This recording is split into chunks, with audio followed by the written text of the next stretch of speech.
जय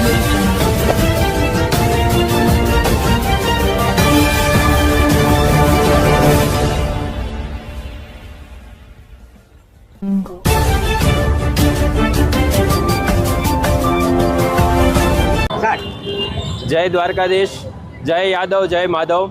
आज आहिर समाज समग्र यादव आहिर समाज द्वारा रेजंगला कलश यात्राનું આયોજન કરવામાં આવ્યું છે। આજે આખા ભારતની અંદર આ યાત્રા છે પરિભ્રમણ કરી રહી છે અને આજે ગુજરાતની અંદર પધારી રહી છે। તો પહેલો પોઈન્ટ છે માકણા છે। માકણાથી કામરેજ ચોકડી અને કામરેજ ચોકડીથી લસકાણા સમાજવાડીની અંદર અતિથિ ભવ્ય આ કાર્યક્રમનું આયોજન રાખેલું છે। આનો અમારો હેતુ એવો છે કે અમારા યાદવ સમાજના જે 114 યાદવો 1962ની અંદર શહીદો થયા હતા, તો આ અમારા સમાજની અંદર જાગૃતતા થાય અને શહીદોને અમે સાચી શ્રદ્ધાંજલિ પાઠવી શકીએ એ માટેનું આ આયોજન છે।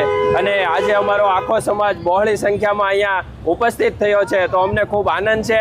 અને અમારા પહેરવેશોની અંદર અને આ બધી અમારી દીકરીઓ અને બહેનો બધી જ અહીંયા ઉપસ્થિત છે, તો એનો અમને ખૂબ આનંદ છે। જય દ્વારકાધીશ।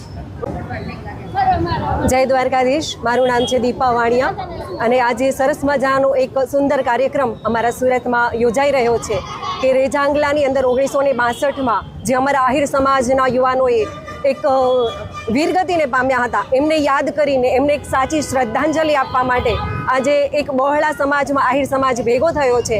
અને ક્રિષ્ના હોટલ માકણાથી લઈ અને એ જે કળશ યાત્રા નીકળવાની છે એ અહીંયા કામરેજ ચોકડી પહેલાં આવશે અને પછી ત્યાંથી અહીંયાથી અમે પદયાત્રામાં લસકાણા જે સમાજવાડી છે ત્યાં એક સભા યોજાવાની છે અને આ વીરોને એક સાચી શ્રદ્ધાંજલિ આપવા માટે આજે આ સમાજ ખૂબ મોટી સંખ્યામાં ઉપસ્થિત થયો છે। એમાં બાળકોની કૃતિઓ રજૂ થવાની છે અને સુંદર મજાનું આ વીરોને શ્રદ્ધાંજલિ આપવા માટેનો આ કાર્યક્રમ છે, એના માટે આ સમાજ ઉપસ્થિત થયો છે, એમનો હું ખૂબ ખૂબ આભાર માનું છું। જય દ્વારકાધીશ।